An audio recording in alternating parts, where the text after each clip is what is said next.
నమాజ్ని చదవటం అంటే ఇస్లాంని స్వీకరిస్తే అని వదిలేయండి అన్నట్టు ఉంది. ఇక్కడ సంభాజీ మహారాజ్ దగ్గర రాజు స్టోరీ ఎందుకు చెప్పాల్సి వచ్చిందో జస్ట్ ఒక లైన్లో వినేయండి. చెప్పండి. మతం మారిస్తే వదిలేస్తానన్నాడు, మారినప్పుడు మారేంత వరకు చిత్రవదన చేశాడని నేను ఇంతకుముందు 9 years బ్యాక్ చదివానని, అది నిజమో కాదో చెప్పడానికి నేను రాజాసింగ్ స్టోరీని చెప్పాను. ఆయన కూడా ఇదే చెప్పాడని, కానీ నేను ఆయనకు చెప్పలే, దీని గురించి నేను ఆయనను ఆశ్రయించలేదు.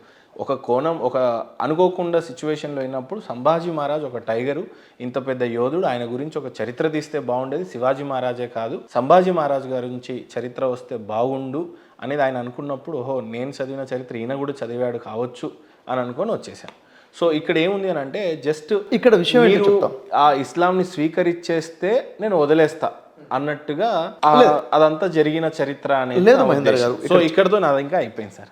ఇంకా మీరు మిగతా సూర ఆయతులన్నిటికీ నేను మొదటి నుంచి 4వ సూర 144వ ఆయత్ నుంచి 3వ సూర 19వ ఆయత్ వరకు ఇప్పుడు నేను చెప్పినటువంటి అన్ని మీరే చదివారు. సంభాజీ మహారాజ్ విషయంలో చూడు, ఒకటి బలవంతంగా ఒక వ్యక్తిని మతం మార్చమని గ్రంథం చెప్పలేదు. మొదటి విషయం, అది రాజు ఆయన ఇష్టానికి చేసి ఉండొచ్చు, నేను కాదనంటే. అయితే ఇవేమన్నా చెప్పేదినండి, నువ్వు నాకు లొంగిపోయి నా రాజ్యాల్లో నువ్వు కలిసిపోతే, నువ్వు నాకు సహకరిస్తే నేను వదిలేస్తాను అన్నారా, నా మతంలో కలిస్తే వదిలేస్తా అన్నారా? చరిత్ర యాక్చువల్గా ఏం జరిగింది, ఇక్కడ చరిత్ర పుస్తకాల్లో ఏం రాయబడింది, అది మొత్తం ఇది ఎంతవరకు వాస్తవం మనం చెప్పలేం. నిన్న అంటే చరిత్రనే కదా ఎస్టర్డే. నిన్న ఏం జరిగింది అన్నది, ఏదైనా ఒక సంఘటన జరిగింది, అక్కడ మీరు ఉన్నారు, నేను ఉన్నాను. ఓకే, సంఘటన జరిగింది నిన్న, అక్కడ మీరు ప్రజెంట్ ఉన్నారు, నేనున్నాను. నేను ఐ విట్నెస్సే, మీరు ఐ విట్నెస్సే. మీరు విన్నారు, నేను విన్నాను. కానీ మీరు చెప్పే కోణం వేరు, నేను చెప్పే కోణం వేరే ఉండొచ్చు. నిన్న జరిగింది మన కళ్ళ ముందు జరిగింది, ఆ చరిత్రనే క్లియర్గా చెప్పలేకపోతున్నాము. కొన్ని వందల వేల సంవత్సరాల ముందు జరిగిన చరిత్రని ఈ రోజు మనం చెప్పుకుంటూ ఇది మతం మారడం కోసం బలవంతం పెట్టారంటే ఏ గ్రంథం కూడా యాక్సెప్ట్ చేయదు. సరే, ఎవరైనా చేశారా, దానికి ధర్మానికి సంబంధం లేదు, ఆ వ్యక్తిగత విషయం అది. హిందూ రాజులు ముస్లిం చంపొచ్చు, ముస్లిం రాజులు హిందువులు చంపించు, రాజకీయ లాభం కోసం చేశారు, రాజ్యాల కోసం చేసిన పోరాడే నాకు తెలిసినంతవరకు. ఎందుకంటే ఈ రాజులు వాళ్ళ దగ్గర ఉన్నటువంటి అనేక ఆఫీసర్స్ అయినా సైనికులైనా ముస్లిమ్స్ హిందువులను కలిగి ఉన్నారు, హిందువులు ముస్లిమ్స్ కలిగి ఉన్నారు. అప్పుడు జరిగింది రాజ్య పోరాటం తప్ప మత పోరాటం కాదు, ఇది క్లియర్. రజాకార్ గురించి చెప్పారు, రజాకార్ గురించి క్లియర్ నా యూట్యూబ్ ఛానల్లో నేను చేసిన వీడియో ఉంది, 30 minutes క్లియర్గా చూడండి.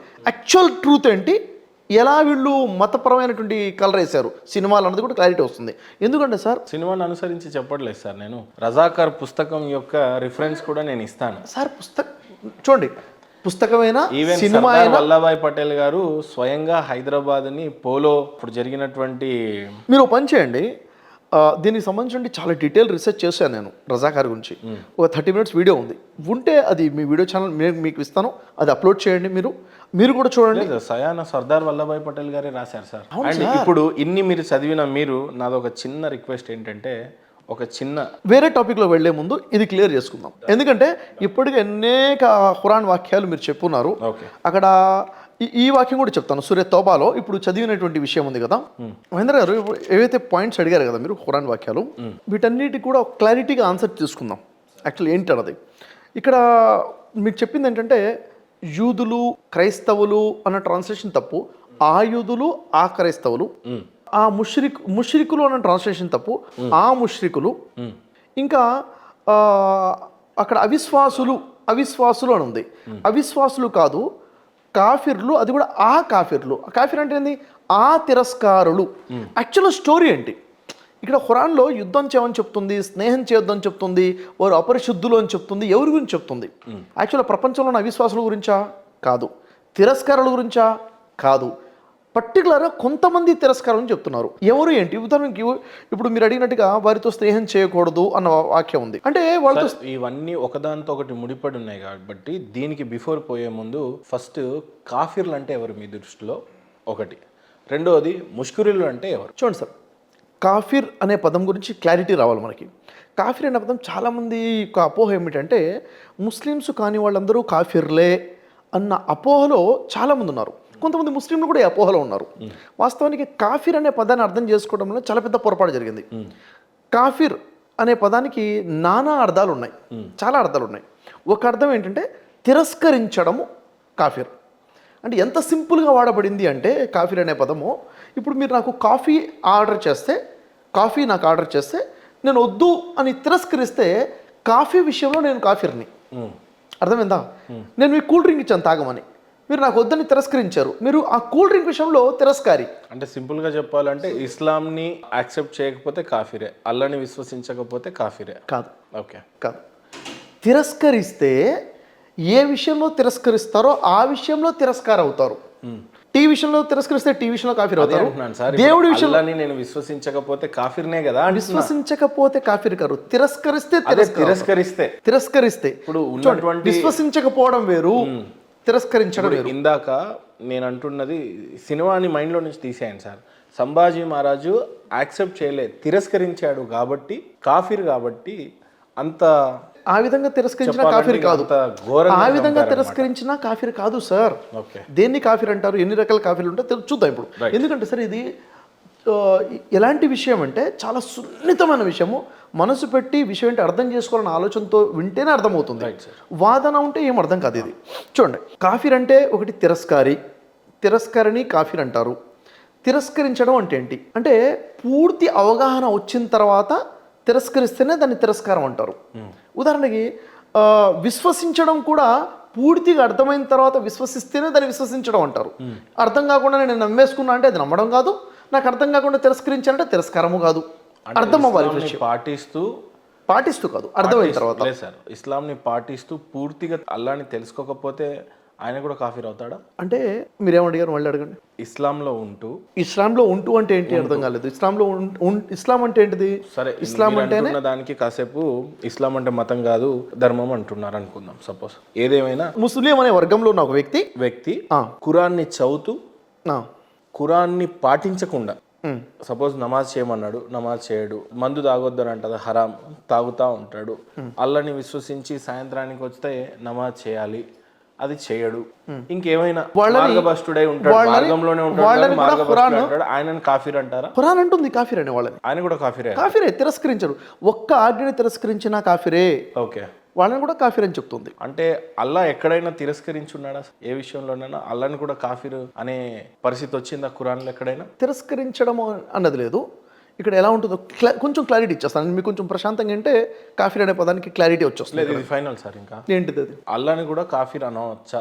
అల్లాని కాఫీర్ అనకూడదు. ఓకే. ఏ విషయంలో తిరస్కరించాడు ఆయన? తిరస్కారం అనే భావంతో అల్లా కాఫీర్ కాదు. ఓకే. అంటే దేవుడు తిరస్కరించాడా? దేవుడు దేన్ని తిరస్కరించాడు? దేన్ని తిరస్కరించలేదు. కాకపోతే ఎవరైతే ఆయనని తిరస్కరించారో ఆయన కూడా ఆయనని తిరస్కరించమనేసాడు కదా? లేదు, యాక్చువల్గా ఇక్కడ మీరు ఇందాక ఏమన్నా ఆ ముష్రికులను, ఆ క్రిస్టియన్లను, లేకపోతే ఆ సదరు ఇంకొక మతంలో ఉన్న వారిని తిరస్కరించండి, వాళ్ళతో ఫ్రెండ్షిప్ చేయకండి అని చెప్పేసి ఉంది. ఇంకొక మతంలో ఉన్న వాళ్ళని కాదు.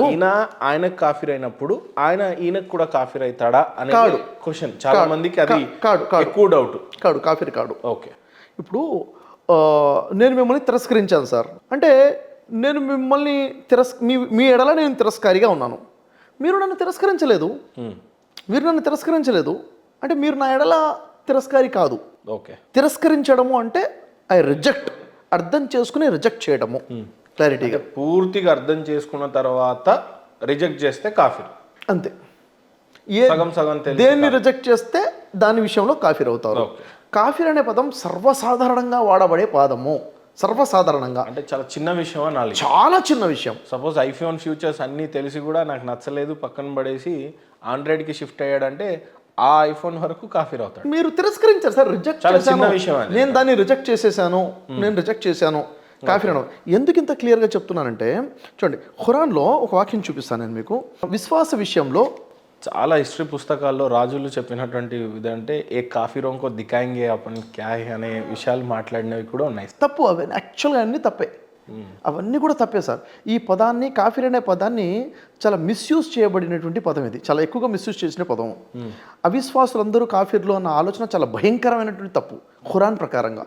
ఖురాన్లో ఓ గ్రంథ ప్రజలారా అని పిలవడం జరిగింది, ఓ విశ్వాసులారా అని పిలవడం జరిగింది, ఓ మానవులారా అని పిలవడం జరిగింది, ఓ తిరస్కరించినటువంటి తిరస్కారులారా అని కూడా పిలవడం జరిగింది.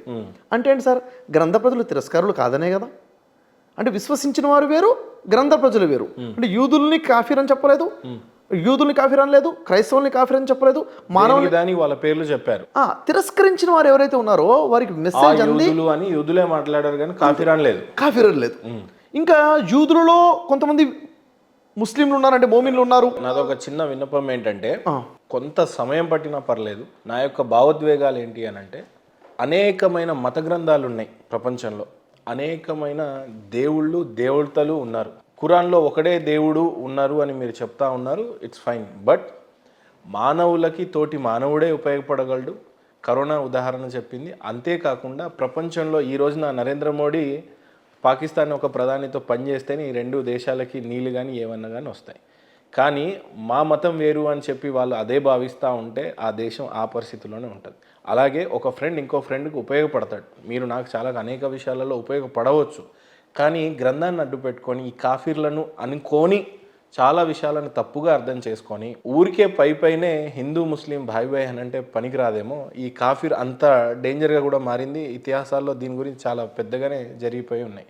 మీరు కొంత సమయం తీసుకున్నా పర్లేదు, కానీ హిందూ ముస్లిం భాయ్ భాయ్ అనే విధంగా ఏ రకంగా ఈ ఖురాన్ శాంతిమతం అవుతుందో బోధించే ప్రయత్నం చేయండి. అంటే చాలా మందికి అర్థం కూడా అవ్వాలి. యాక్చువల్గా బాధ్యత తీసుకొని చెప్పండి. యాక్చువల్ విషయం ఏంటంటే దాన్ని ఏదో శాంతియుతంగా మనం చేసి చెప్పాల్సిన అవసరం లేదు. అంటే మనం అంతా కలిసి ఉండే విధంగా ఉండాలి. మతాలు ఏవైనా కులం ఏవైనా చెప్పినటువంటి ధర్మం ఒకటే.